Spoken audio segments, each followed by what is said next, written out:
Olá a todos, sejam todos bem-vindos a mais um vídeo do grupo de estudos da Sociedade Beneficente Espírita Allan Kardec de Sorocaba. Sou o Gustavo, estou aqui com meus amigos Juliana, minha amiga Crisley, para mais um vídeo na nossa caminhada sobre os princípios da doutrina espírita, baseado ali no item 6 da introdução do Livro dos Espíritos de Allan Kardec. Então, como é de praxe, eu convido a todos a fechar nossos olhos, vamos pensar em Deus, agradecer pela nossa vida, pela nossa saúde e pedir bastante oportunidade, bastante situações na qual possamos colocar todos esses conhecimentos em prática no nosso dia a dia. Que assim seja. Gente, hoje a gente vai conversar sobre mais um princípio. Então, nós conversamos um pouquinho sobre a alma no vídeo anterior, e a gente vai continuar falando sobre a alma, que é uma das coisas que mais nos interessa, porque nós estamos no estado de alma, né? Então, é legal a gente saber, ter algumas dicas aí de como a gente pode melhorar essa nossa existência e as próximas existências também. Então, o princípio de hoje, ele fala assim: a alma tem a sua individualidade antes da encarnação e a conserva após a separação do corpo.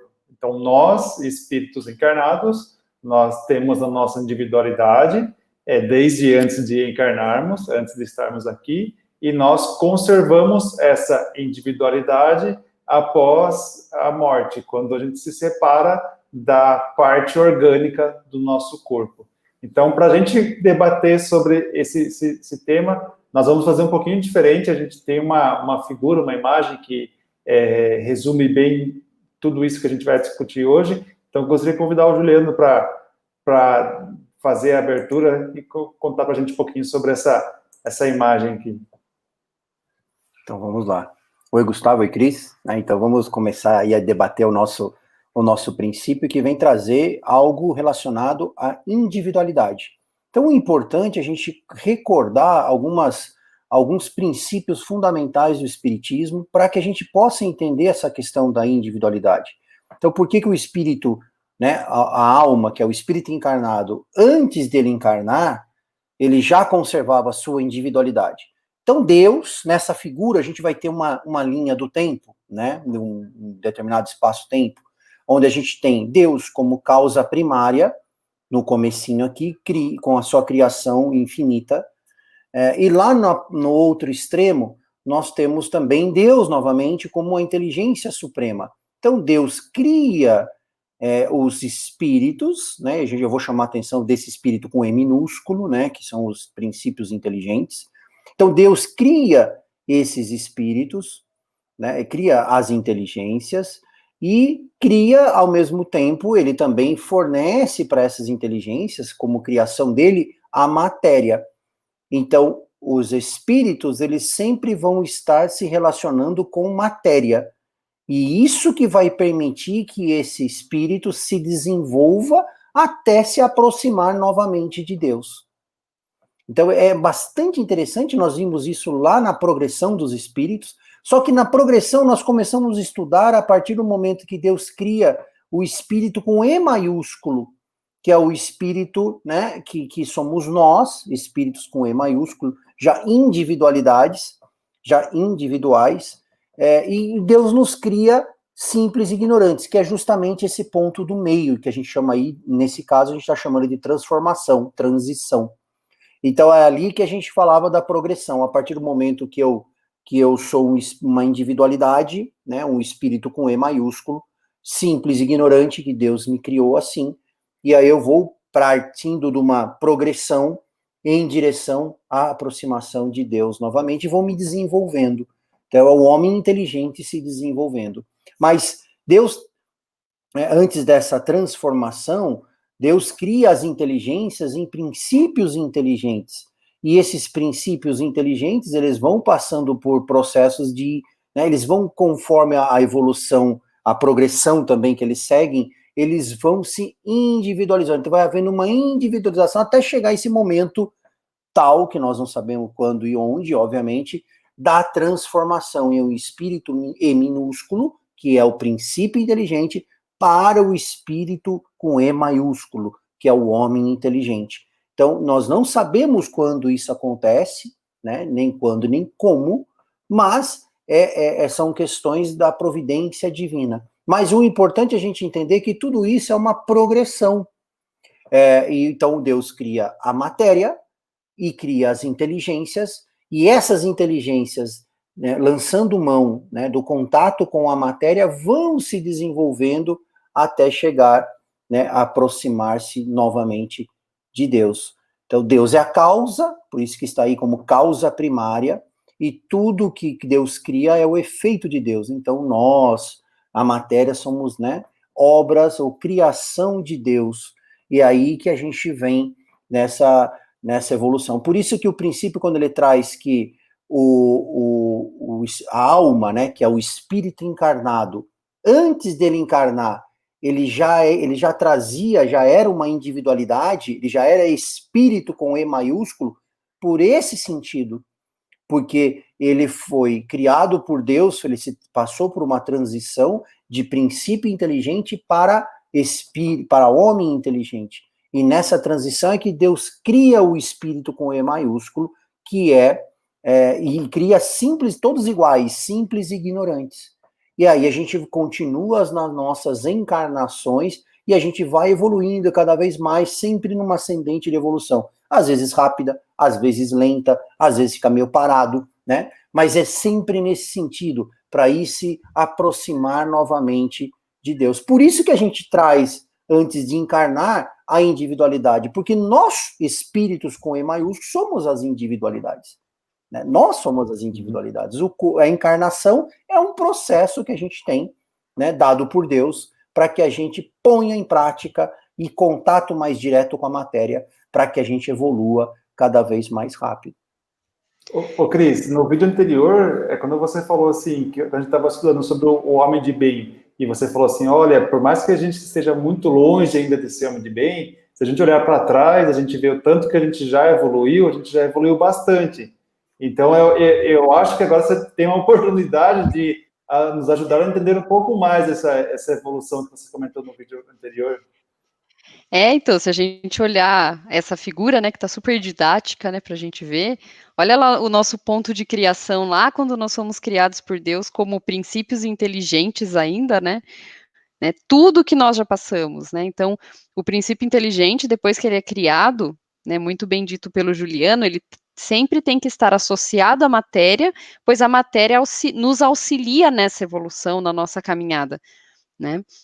Então, o princípio inteligente, ele vai passando, ele passa primeiro pelo reino mineral, né, onde ele vai adquirindo algumas características, por exemplo, a agregação da matéria, então ele passa a ter o conhecimento de como agregar matéria, né, aí depois do reino mineral, ele vai para o reino vegetal, no reino vegetal, né, são vários, é uma evolução também, então não é que ele vai estar uma vez no reino mineral e já vai para o reino vegetal, não, assim como nós, ele vai aprendendo cada característica de cada reino, né? Então ele vai no reino mineral, quando ele já tem todas as características necessárias, né? Quando ele já tem capacidade, ele vai para o reino vegetal para aprender outras coisas. Então, no reino vegetal, ele vai adquirindo sensações.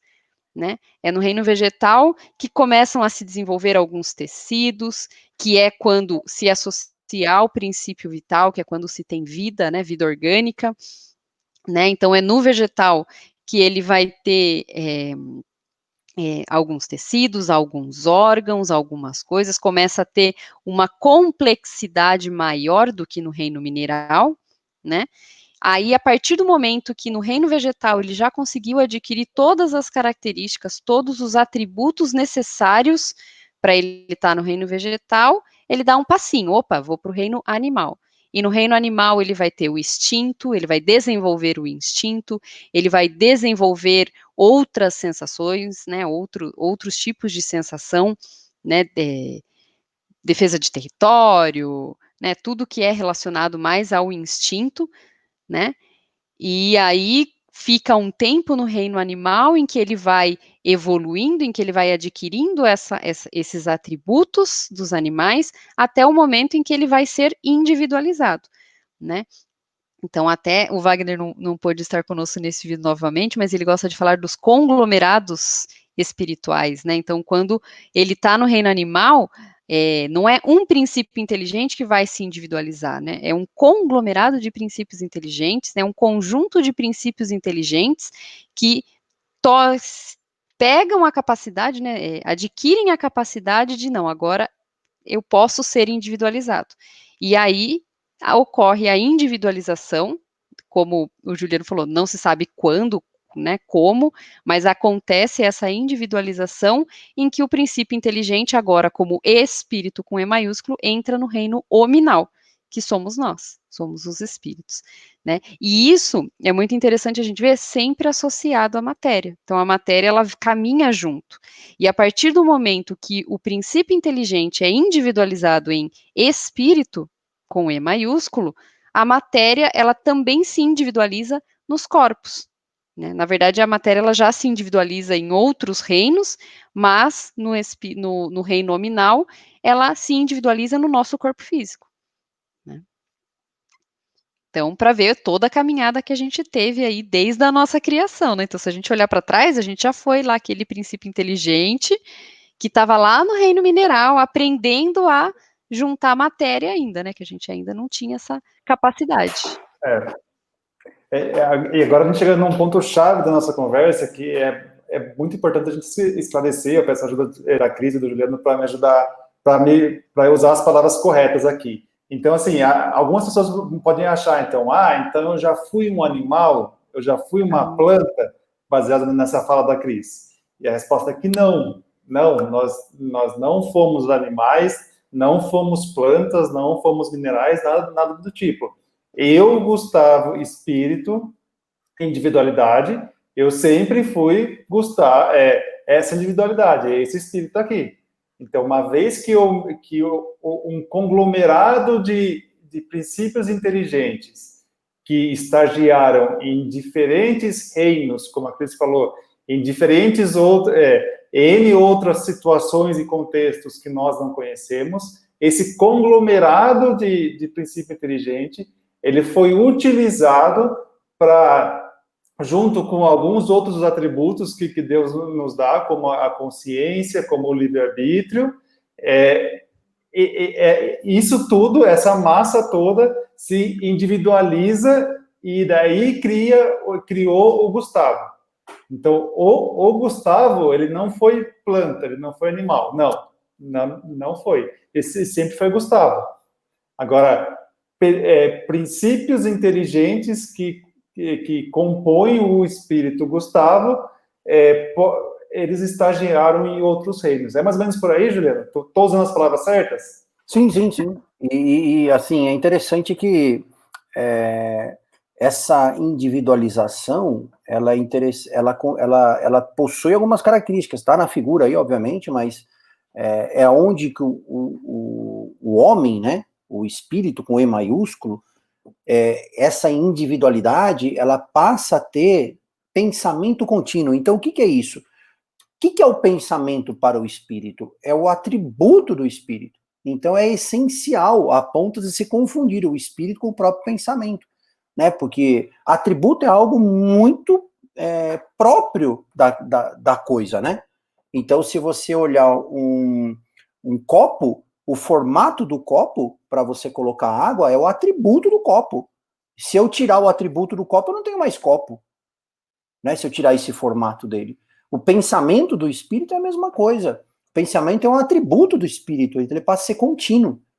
E esse pensamento, e é contínuo mesmo, porque a gente, como no espíritos, nós sabemos que a gente nunca para de pensar, nunca. Nós não temos, né, inatividade em pensamento. Não, isso é impossível para o espírito, porque é o atributo dele. A partir do momento que o espírito parar de pensar, ele não existe mais, né? E isso não é possível. Então a gente até fala, né? Poxa vida, quando muitas vezes as pessoas falam assim, poxa, a gente precisa livrar a nossa mente, né? ou a nossa cabeça, né, quando a gente está encarnado, obviamente, com os conceitos materialistas, livrar nossa mente e de pensamentos, não pensar em nada, mas o não pensar em nada é um pensamento. Então não tem como, é atributo. Por isso que aparece uma característica fundamental da individualização, quando Deus cria o espírito com E maiúsculo, né?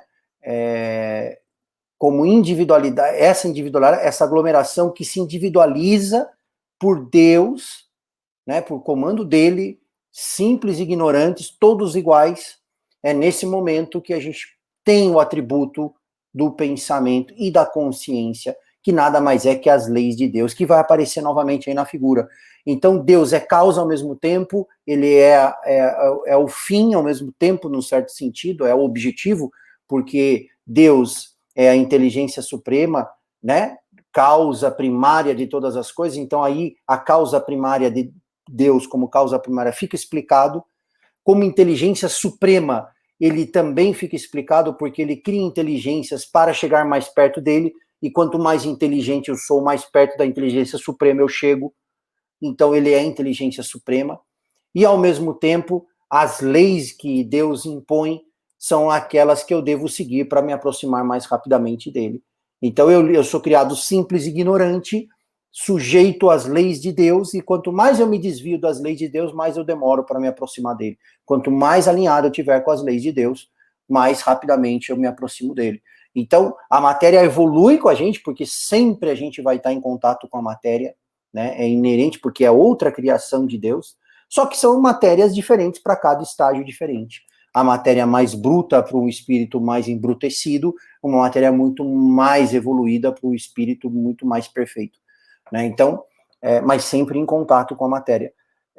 E aí que o que muda é aí. Então, nós, como individualidades, quando criados por Deus simples, embora simples e ignorantes, sem saber nada, nós temos consciência de nós mesmos, de si mesmo, nós temos consciência do futuro e uma consciência de Deus.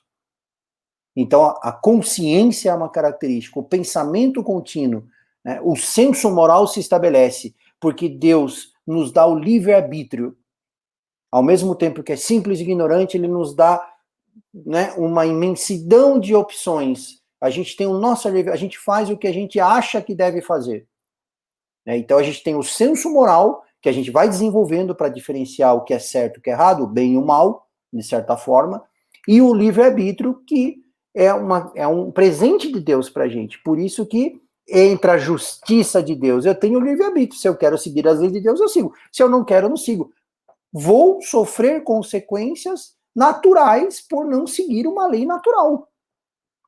Né? Então, Deus não tem culpa de nada, Deus não coloca, né, a gente falou no último nosso encontro, Deus não cria espíritos eternamente maus, eternamente bons, né? Ele cria todos iguais, simples e ignorantes, nesse estágio de espírito, de individualização. No momento da individualização, todos são iguais, todos têm livre-arbítrio, todos têm consciência, todos têm o senso moral primitivo ali, todos têm, né, o pensamento contínuo.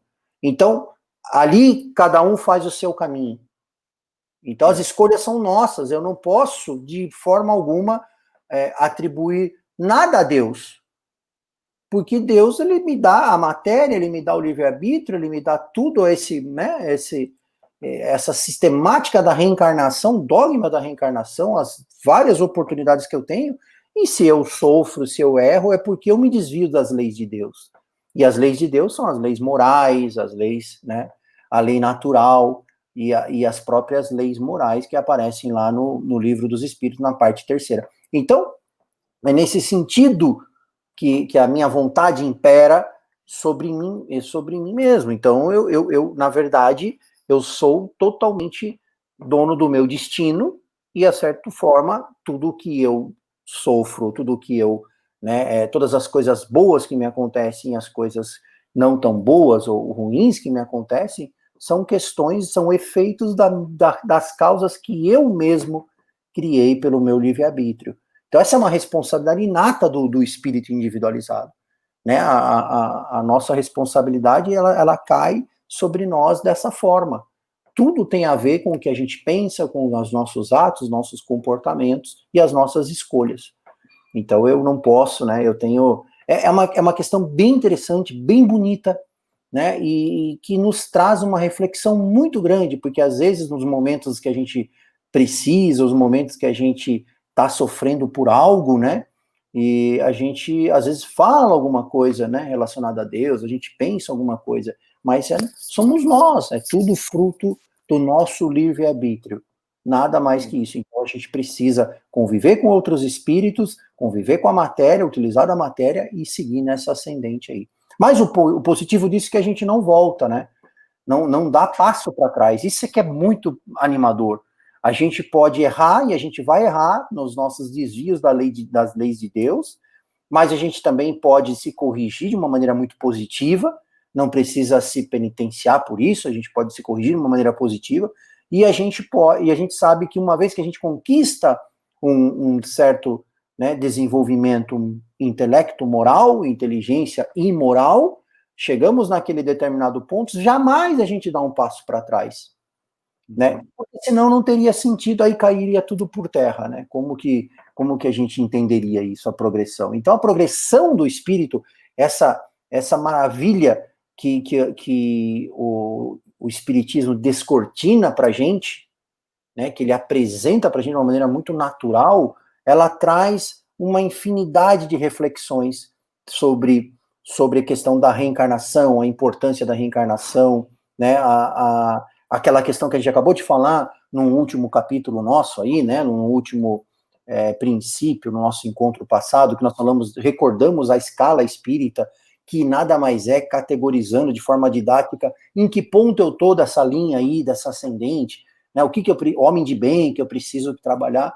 Então ele explica tudo isso, né? Ele explica agora muito claramente por que a alma, que o espírito encarnado, quando antes dele encarnar, ele traz, né, ele já era individualidade.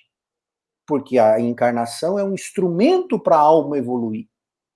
Ela é criada, além disso, Deus dá a reencarnação, porque imagine se fosse uma oportunidade só, não. Com a justiça e sabedoria e bondade de Deus, ele nos dá a reencarnação. É um processo de várias encarnações sucessivas, infinitas, para que a gente evolua. Então a gente tem tudo na mão, né? Por isso quantas que essa coisas necessárias, né?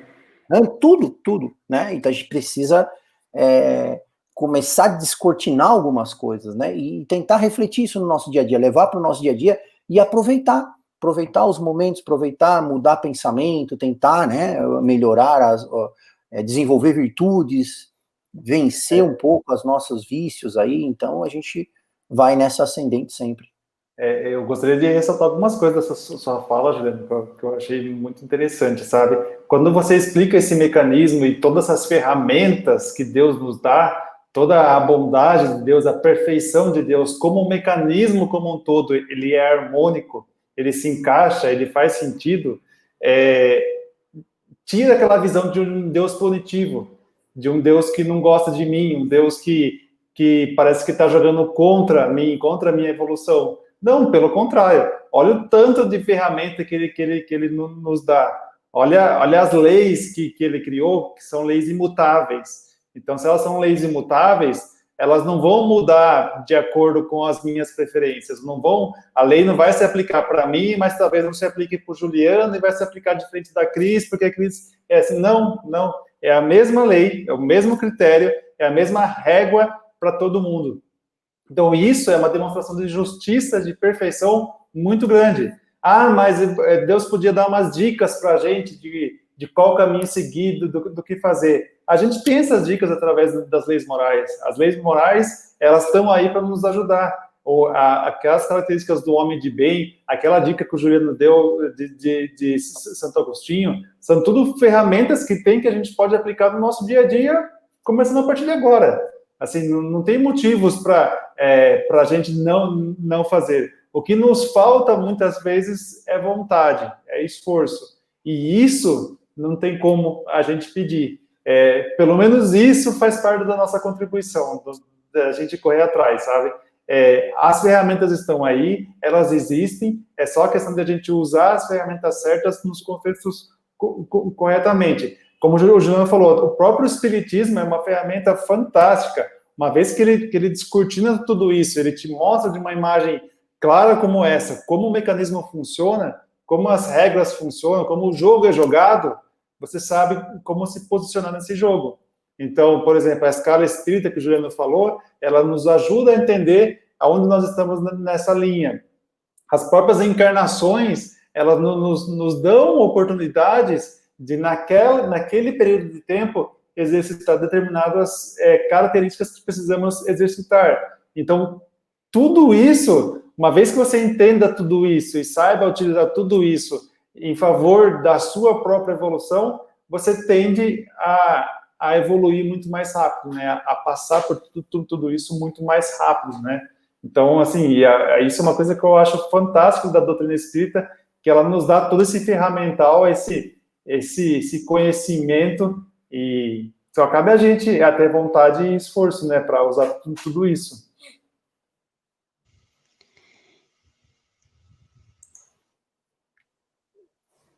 Justamente, é a questão do... cabe a nós, né? Cabe a nós, a vontade não tem, né? A gente entende, né? A gente pode estudar e se aprofunda em todos os princípios espíritas, nos mecanismos todos, mas o que prevalece é o nosso esforço, né? O nosso livre-arbítrio está aí, a gente tem possibilidade de fazer o que a gente acha que deve fazer, né? E além de tudo que você falou, que é uma fala muito bonita, outro ponto que Deus, além de não ser punitivo por tudo aí, ele está em tudo, né? Ele é como causa, como lei, como inteligência suprema. Ele também a gente tem Deus dentro da gente, que é a nossa consciência. Se a gente para consultar a nossa consciência, as leis de Deus, elas estão formatadinhas ali dentro.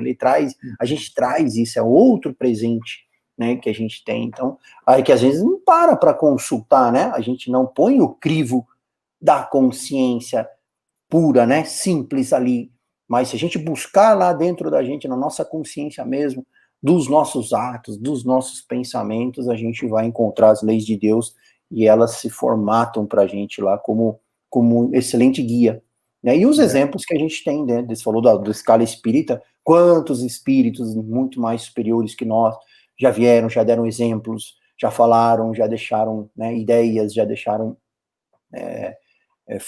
maneiras, comportamentos, dicas, já fizeram, né, e vão vir cada vez mais para auxiliar nós, para que a gente chegue mais rápido, para que a gente entenda e aplique, entenda, estude e aplique. Então a doutrina espírita, ela precisa ser estudada, né, ela precisa ser aprofundada nesse sentido, essas leis precisam ser entendidas, mas a gente precisa praticar, porque é uma doutrina que depende da prática, né? É um conhecimento prático. Não adianta a gente estudar e aprofundar, e na hora de eu praticar ali a caridade, eu recuar, né? Então, é aí que vem, né, a nossa vontade. É verdade. Acho que isso é algo essencial que você falou, né, Juliano? A parte da vivência, né? Da vivência do que a doutrina traz para a gente, da vivência do Evangelho de Jesus, porque, né, a gente está falando assim, mas onde que a gente vê as leis morais? Se a gente pegar o Evangelho segundo o Espiritismo, ali é um guia para como nós devemos agir, como nós devemos viver em sociedade, como nós devemos tratar nossos pais, nossos amigos, o próximo, nossos inimigos. Ali tem tudo. Então a gente lê muitas vezes, estuda, mas na hora de vivenciar a gente não tem aquela força de vontade, a gente age no automático, né? Então, bateu, levou, não sei o quê, e em vez de, dessa vez eu vou agir diferente. Eu acho que é isso que falta, né? Falta a gente ter um pouquinho... Nossa. Falta a gente querer sair do automático, porque o automático é a nossa zona de conforto, né? O que a gente sabe fazer e a gente não precisa pensar muito para isso, né? Não precisa gastar energia para isso, né? Então... É verdade. Bom, pessoal, acho que é esse nosso estudo de hoje. Espero que vocês estejam gostando. Eu estou gostando bastante de participar dessas reflexões que nós estamos tendo nesses vídeos. Tem me ajudado bastante. Espero que vocês também estejam gostando. Da minha parte, só agradecer e falar para vocês, não se esquecerem de deixar seus comentários aqui embaixo, de dar o like no nosso vídeo se você gostou, se inscrever no nosso canal. E é isso, nos vemos no próximo vídeo. Cris, Juliano, fiquem à vontade. Obrigado Obrigada. também, né? E até o nosso próximo Pode vídeo. falar primeiro, Juliana. Desculpa. Obrigada, pessoal. Obrigada a todos que assistiram. Obrigada, Juliana. Obrigada, Gustavo. E até semana que vem. Tchau, Até tchau. mais. Tchau. Tchau, tchau.